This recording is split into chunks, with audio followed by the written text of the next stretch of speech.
millions of Sri Lankans cast their votes to select a new president who will face the task of cementing the South Asian country's fragile economic recovery following its worst financial crisis in decades.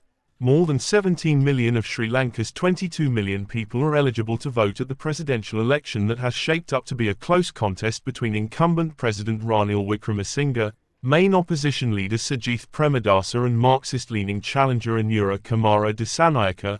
All arrangements are finalized to hold the election at over 13,000 polling stations countrywide, and 250,000 public officials will be deployed to manage the election, RML. Rathnayaka, head of Sri Lanka's Election Commission, said.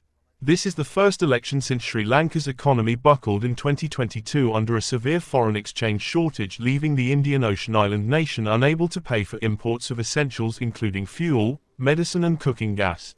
Thousands of protesters marched in Colombo in 2022 and occupied the president's office and residence, forcing former President Gotabaya Rajapaksa to flee and later resign. Buttressed by a $2.9 billion bailout program from the International Monetary Fund, Sri Lanka's economy has posted a tentative recovery, but high cost of living remains a core issue for many voters.